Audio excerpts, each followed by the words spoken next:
What's up, guys? Welcome back to my channel. So I'm here today to talk about The Real Housewives of Atlanta, Season 14, Episode 8, Healthy Glows and Low Blows. So be sure to rate, comment, and subscribe, and let's jump right into it. So, as usual, we start with a little opening montage of some different scenes of the women. The main thing, though, is that we see Drew. She's kind of prepping for a Drop-In with Drew event. She wants to kind of bring all the ladies together and just have them go through the Drop It with Drew experience. And she wants to basically show that it's not a scam. It's a legitimate business. And she wants to basically prove the women wrong and set the record straight about her business, essentially. And then we quickly segue over to Sonya. And she's just chatting with her sister at her house. And she's basically saying that she really needs to have a serious talk with Ross. He's currently out of town. Apparently, according to Sonya, he's gone, like, half the time, like half of the month he's like out of town over in Austin, because they have their driving business over there in Austin. So he's traveling over there a lot, really hands-on with that. And she really wants to basically talk about how she doesn't really want to have another child, like for real. Not like, oh, let's not have another kid right now, let's wait a bit later. She's like, no, like, I do not want to have another child. Let's keep it at one. Let's have Juice be an only child. So that's what she's kind of going with. And again, she touches on how Ross, he wasn't really emotionally or physically supportive when Deuce was newborn. And she also mentions that how she feels that even with the house full of people, because remember, it's her, Deuce, her husband, both of her parents, her sister, her sister's husband and kids, and even with all that support, she still feels like she doesn't have enough support to really thrive and be her best, essentially. And so she's planning on talking with him over a dinner, like a one-on-one dinner over at the house. So I see Marlo, Shereé, and Kandi, and they're gonna go link at a sauna. It's only Marlo and Shereé at first, and they're just like, oh yeah, we'll have a chance to talk with Kandi. They basically want to address how she's hasn't been a good friend lately. And when Kandi arrives, she's kind of weird off bat. She's kind of going in with, it seems like she's going in with a guard up. Rightfully so, though, considering how Marlo and Shereé have been with her this season. Kandi rolls in and she's like, I don't want to get in the sauna. Like, I have places to be. I don't want my hair to frizz up.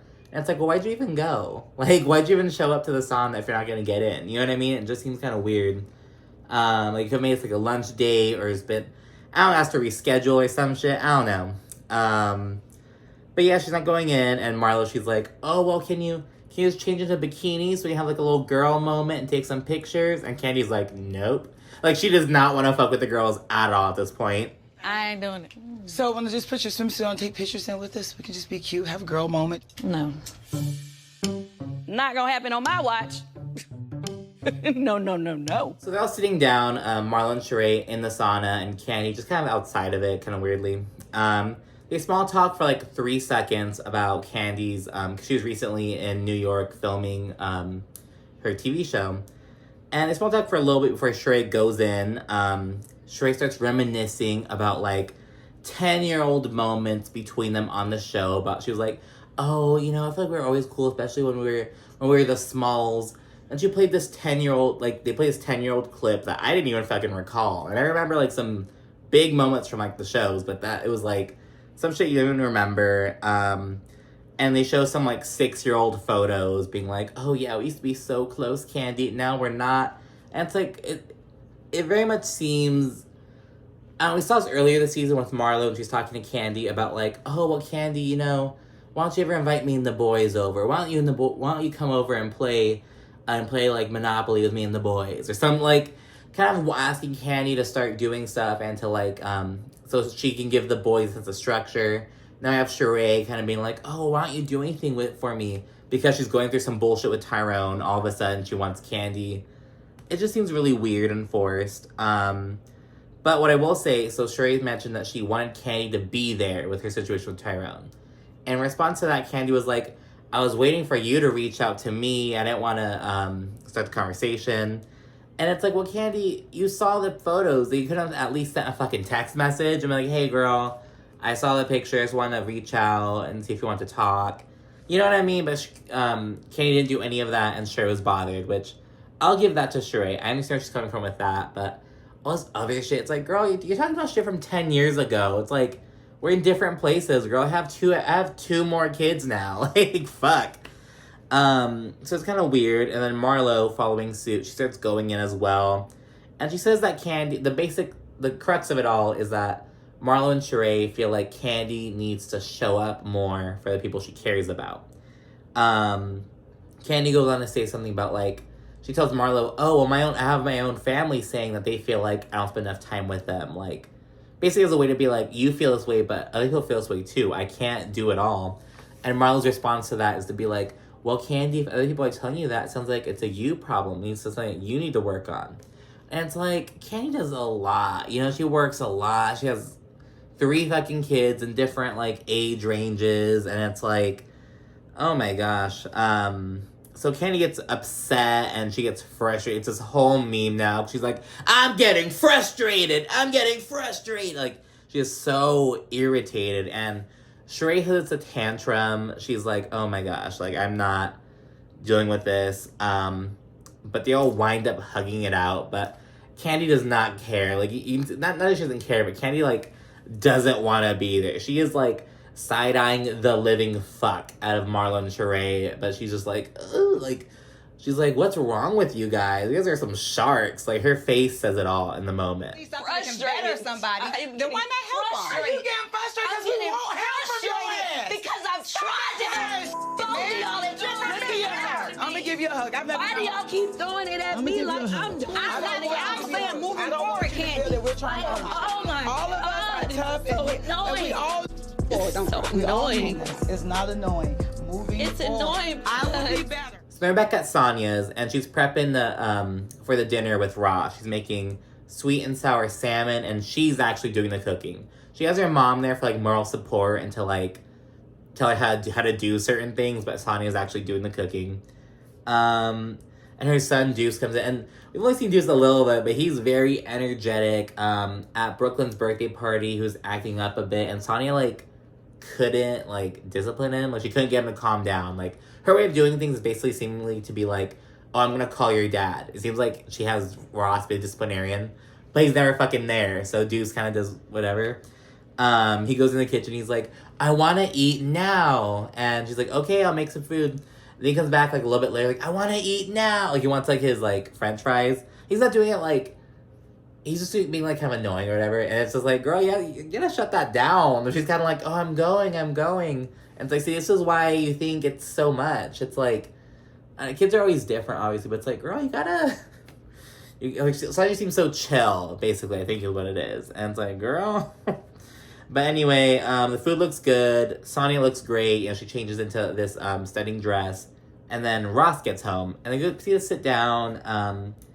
Sonya first addresses Ross continually traveling. Again, she says he's gone for, like, half the month. At least the month, she's like, I think it was that month she was talking about. She's like, this month he's been gone half the month. I think it kind of varies from different times, but you know what I mean? After Sonya addresses how she feels like she wants him to be there more so he can be more on hands, Ross says that he wants her support, and he kind of brings up how when he was a football player still, he'd be like, you know, when I'd be stressed out before games, you'd calm me down, tell me, you got this, baby, you got this. I need that same support from you as a business owner. So that's where Ross is coming from, and beautifully segueing, Sonya is like, I get that, and I would love to help you, but in order for me to do that, in order for me to cheer you on and help you out with this traveling and support you, I don't think we can have another baby. And you can already tell Sonya really doesn't want to talk about it. She gets emotional, and you just really see that they're just in different worlds, essentially, on the subject. While talking, and again, Sonya's really pouring it out.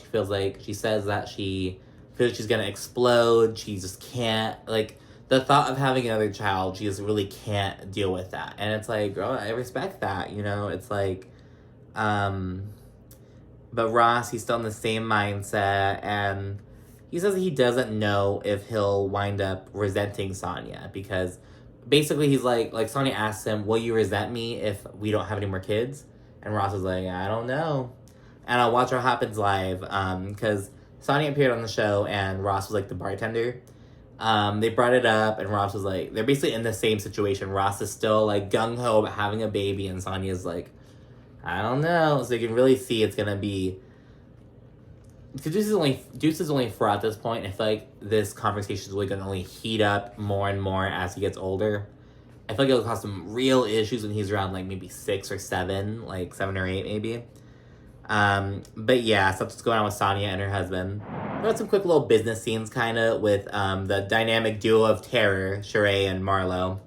Shereé's on the phone with her new business manager, Tai, and she's talking about how, like, she has to source fabric and manufacturing rather than simply slapping her name on something like everyone else is doing, as she says.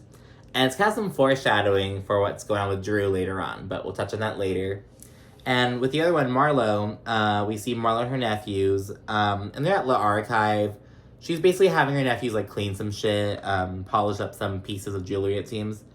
And Marlo's talking about how the boys have allegedly been acting up since their video call with their mom, when, from last week, the last scene last week, when Marlo's sister, like, flipped out on the video call and just didn't want to deal with them or anything.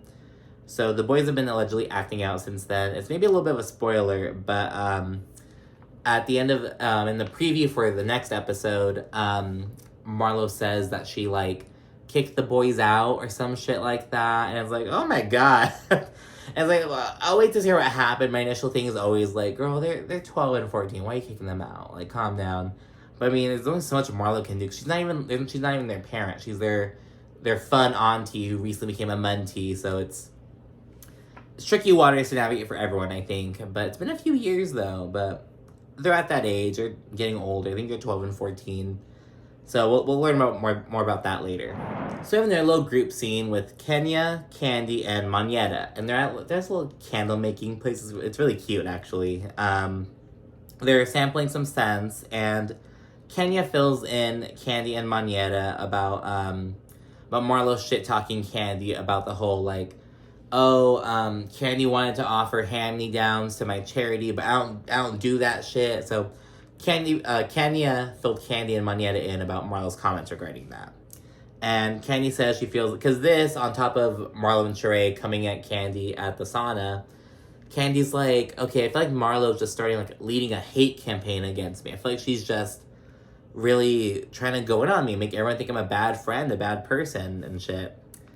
While they're talking, Monyetta's recent honeymoon comes up. She, like, just got married to this dude. And Kandi brings up her bedroom candy product. She's like, oh, I know on that honeymoon you must have used some of those products, And then Kenya's like, oh my god, don't get me started on those products. And then Kandi's like, hold on, let me tell her about what you did. And then Kandi will to fill Monyetta in about her about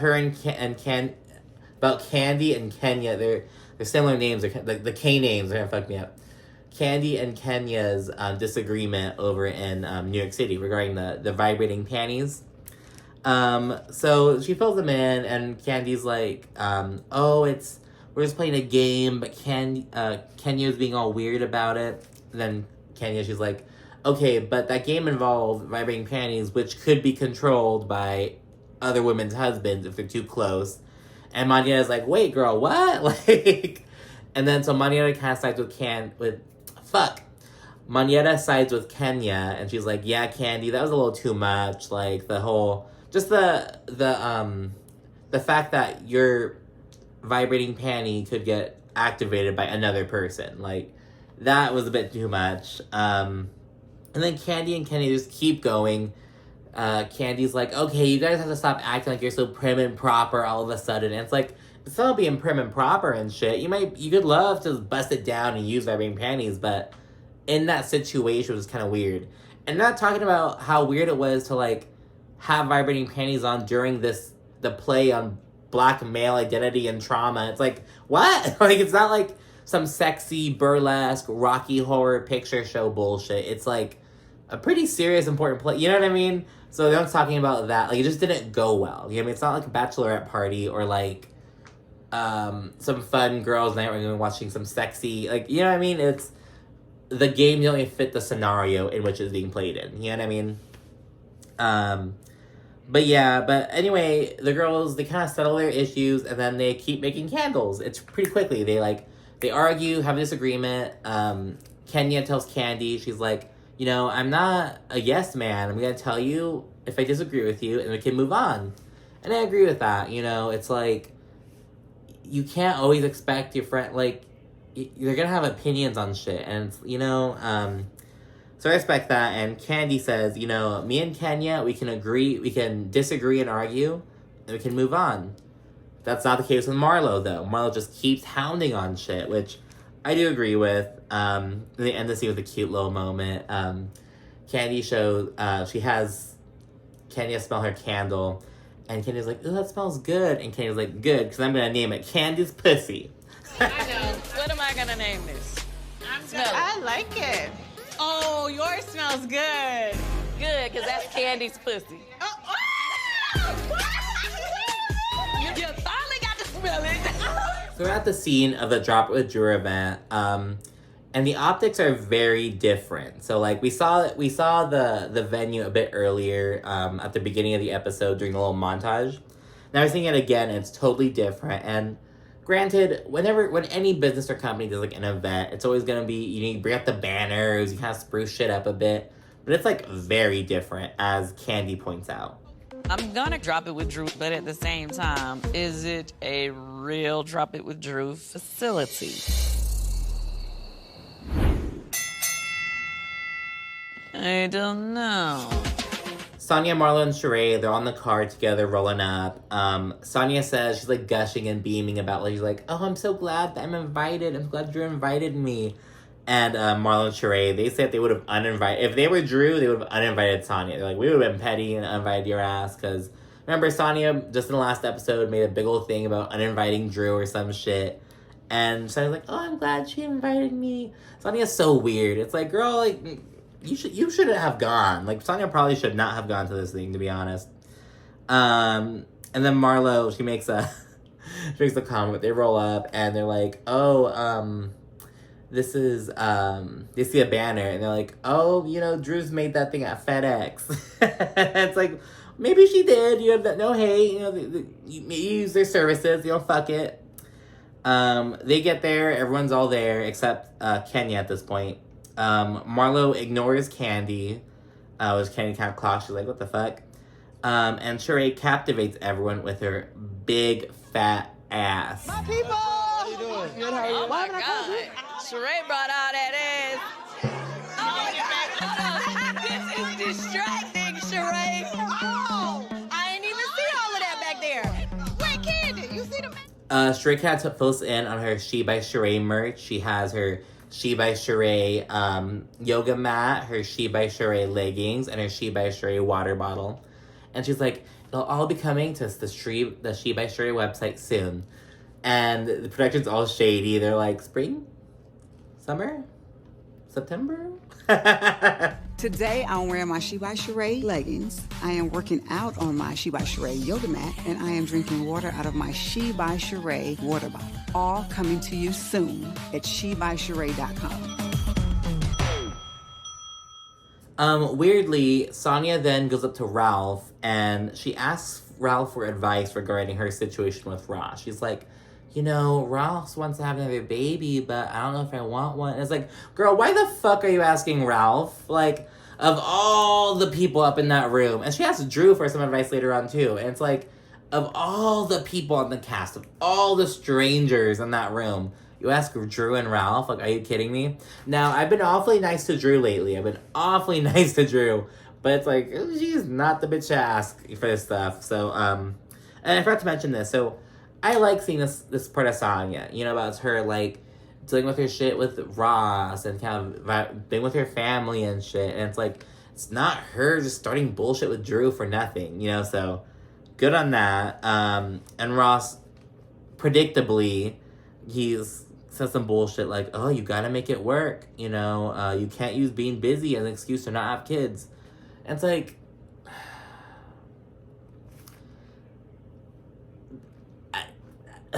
Ross. Wait, no, Ralph said that. Like, again, the Kenya, Kandi, the K name's gonna fuck me up. Ralph, Ross, the R names. It's It's hard. It's easier when they have different sounding names. Ralph says, like, oh, you know, you gotta make it work, blah, blah, blah. And it's like, I feel like he was trying to tap into the whole, like, oh, you know, it's never the perfect time to have a baby. But it's like, that's not what Sonya needs to hear. Like, Sonya does not want to have a baby. Like, it's not a matter of, like, oh, you know, now's not a good time. It's like, no, Sonya does not want another baby. And it's kind of sad to see because it's like, it's kind of similar to how Stanberry on Dubai, she's like, she doesn't really want to have a baby either, but she's only going to have one just because it's the only way to keep Sergio, basically.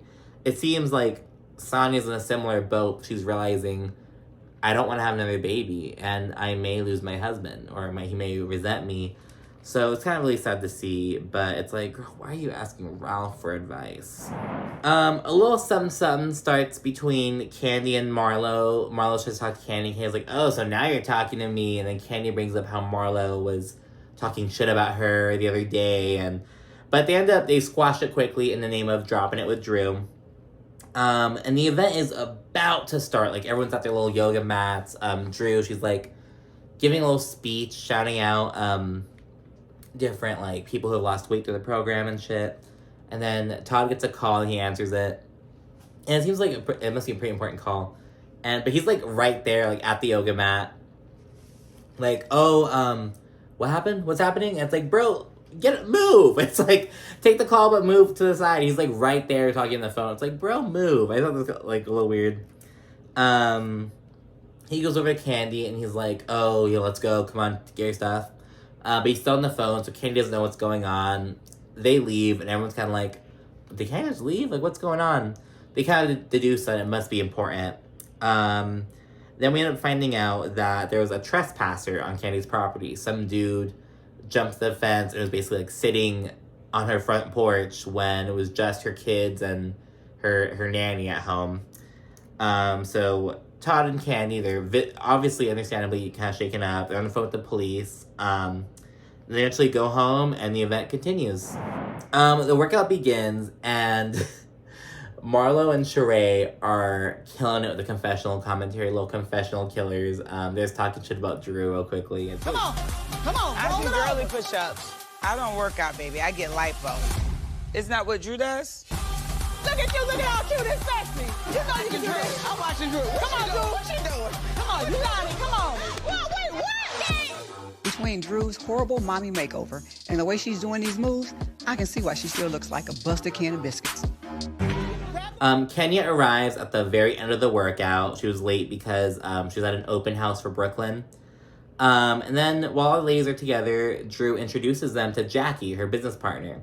And now that we're meeting Jackie, I can say for a fact that Jackie was not the person that Drew was on the phone with in the confessional. I think it was in episode 3 or 4. Drew, was like, oh, let me call Jackie my business partner. And I clocked. I was like, that sounds like her assistant Anthony trying to fake an accent. After hearing Jackie, I know that's what it was. There's no way. Like, that was totally Anthony pretending to be Jackie. Anyway, so Drew introduces them to Jackie, her business partner. And it comes out, after the girls kind of question Jackie a little bit, that this is not Drew's business.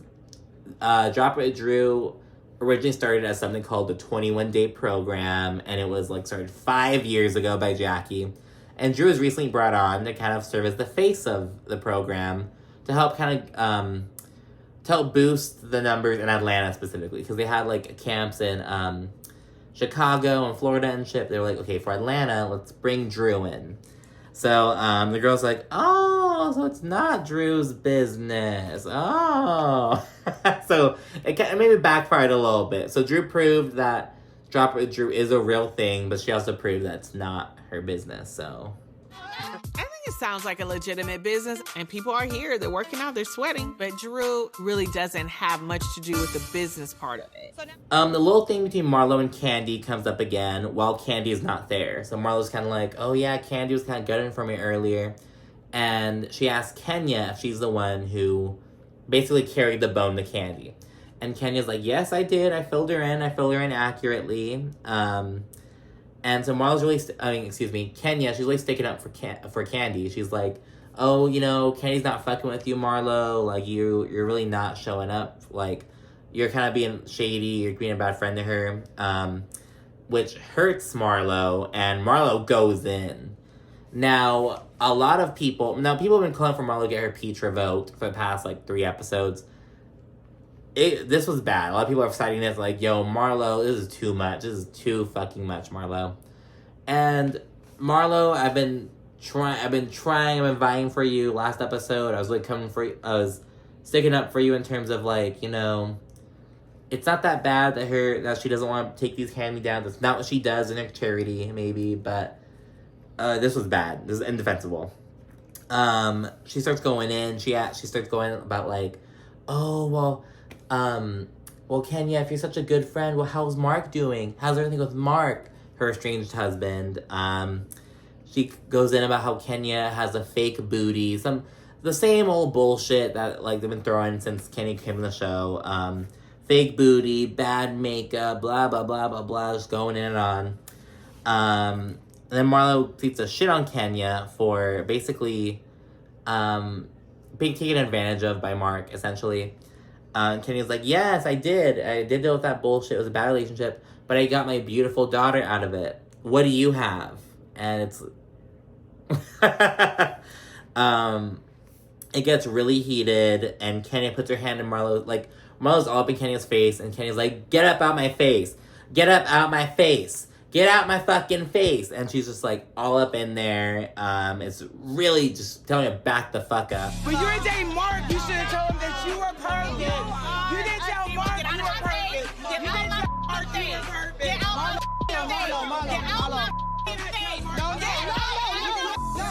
my Kenny gets the Porsha treatment because they have some full come, and he basically drags escorts Kenya out essentially. They didn't quite tackle Kenya like how they tackled Porsha on that fucking boat. I think they're in Lake Lanier when Porsha was getting into it with Cynthia that one time, and it was getting heated, and then someone just went and fucking tackled the fuck out of Porsha. Just fucking tackled her, just held her down. I was like, oh no, we're not doing that today. They ushered Kenya out.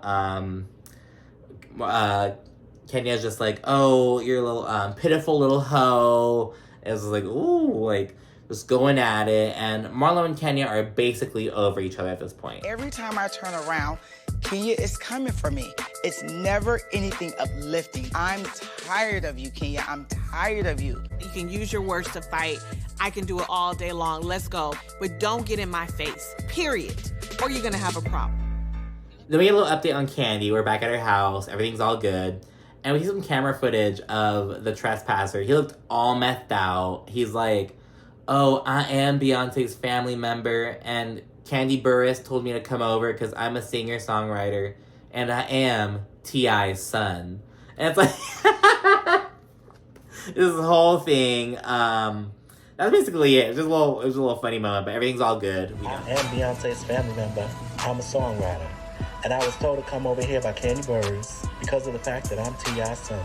They're back at the Drop with Drew event. Kenya already left, and Marlo's all simmered down now. It was really nasty, though. Marlo just kept on going. Once Kenya was already outside, Marlo was like, bye, fake booty! Just kept on going in. Just so extra, so unnecessary. Sonya approaches Drew, and they really make up. They kind of talk it out for a little bit. They say that Sonya says that if she has an issue with Drew, she'll bring it up right then and there. And it's that's not the only issue, Sonya. You have to stop trying so hard. Then Sonya brings up her issues with Ross. She doesn't really ask for advice. She kind of just talks about some of the issues they've had. And Drew offers some very bad, unsolicited advice. So, once Sonya's like, it's because he wants another baby and I don't really want one. Drew's like, oh, you have to, though.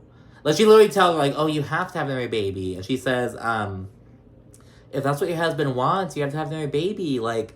And Drew shares that she had her third child, her daughter, because Drew really wanted a baby girl. And Drew was like, I have my whole life to work, but if he wants a baby and we can only do it now, let's do it. That was Drew's stance on it. And it's Drew...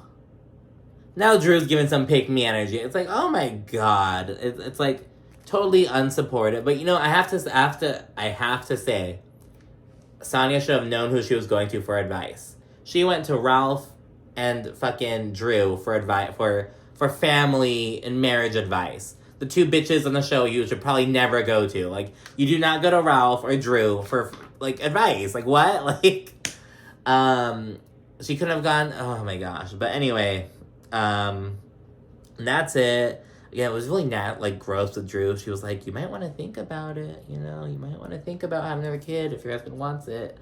And it's like, ugh.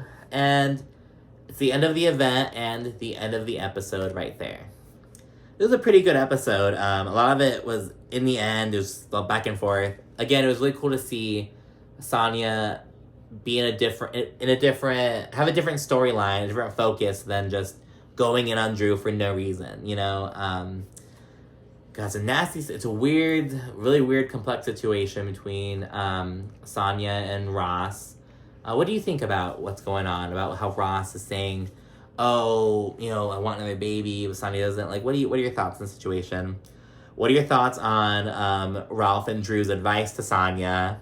Go ahead and let me know down in the comments. And again, be sure to like, comment, subscribe. Thank you again for watching. I'll see you again soon. Bye.